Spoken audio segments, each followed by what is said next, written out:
सर्दी की दस्तक से पहले ही दिल्ली की हवा में जहर घुलने लगा है। दिवाली की आतिशबाजी से पहले ही राजधानी की हवा प्रदूषित श्रेणी में पहुंच चुकी है। बुधवार दोपहर 3 बजे वायु गुणवत्ता प्रबंधन के लिए निर्णय सहायता प्रणाली यानी कि DSS की रिपोर्ट के अनुसार दिल्ली की हवा 36.802% तक प्रदूषित थी। इसमें अकेले वाहनों का योगदान 19.882% रहा, यानी हर 3 में से 1 सांस गाड़ियों के धुएं से प्रदूषित है। पर्यावरणवादियों का कहना है कि यदि अन्य प्रदूषण स्रोतों जैसे निर्माण कार्य, कूड़ा जलाना और पराली पर काबू नहीं पाया गया तो नवंबर-दिसंबर में हालात गंभीर श्रेणी में पहुंच सकते हैं और सरकार को ग्रैब के अगले चरण लागू करने पड़ेंगे। दिल्ली में सबसे बड़ा प्रदूषण स्रोत सड़क पर बढ़ता ट्रैफिक है। DSS रिपोर्ट के अनुसार वाहन से 19.882%, ऊर्जा स्रोत से 1.973%, परिधीय उद्योग से 3.952%, निर्माण कार्य से 2.614%, कूड़ा जलाना से 1.795%, पराली जलाने से 0.454%, सड़क की धूल से 1.239%, आवासीय क्षेत्र से 4.839%। कुल प्रदूषण स्तर 36.802% है। पर्यावरण विशेषज्ञ शांभवी शुक्ला CSE के अनुसार दिल्ली की हवा को सबसे अधिक प्रदूषित करने वाला तत्व वाहन उत्सर्जन है, जिसकी भूमिका करीब 40% तक पहुंच गई है।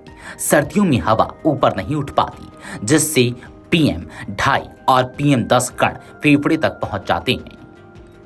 दिल्ली NCR में ग्रेडेड रिस्पॉन्स एक्शन प्लान यानी कि ग्रैब का पहला चरण लागू है, लेकिन जमीनी हकीकत कुछ और कहती है। CAQM के आदेशों के बावजूद सड़कों पर उड़ती धूल, खुले में जलता कूड़ा और बिना सुरक्षा उपकरणों के चल रहे निर्माण कार्य साफ देखे गए। नियमों के तहत डीजल जनरेटर पर रोक और निर्माण स्थलों पर एंटी स्मॉग गन लगाना अनिवार्य था, लेकिन अधिकांश जगह इसका पालन नहीं हुआ। एक पर्यावरण अधिकारी ने नाम न छापने की शर्त पर कहा, सरकार आदेश जारी करती है, लेकिन क्रियान्वयन के अभाव में हर साल वही हालात दोहराए जाते हैं। दिल्ली में कूड़ा जलाने की घटनाएं लगातार बढ़ रही है। दिल्ली फायर सर्विस के आंकड़े के अनुसार 1 जनवरी से 30 सितंबर 2025 तक कुल 2653 जगहों पर आग लगने की घटनाएं दर्ज की गई। गाजीपुर, भलसवा और ओखला के कूड़े के पहाड़ इनका प्रमुख केंद्र रहे।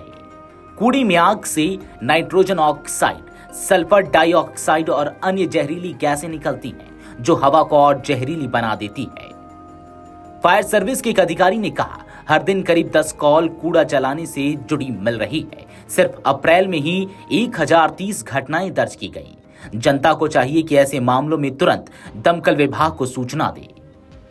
केंद्रीय प्रदूषण नियंत्रण बोर्ड यानी कि CPCB के आंकड़ों के मुताबिक पिछले एक हफ्ते में दिल्ली का AQI लगातार बिगड़ा है।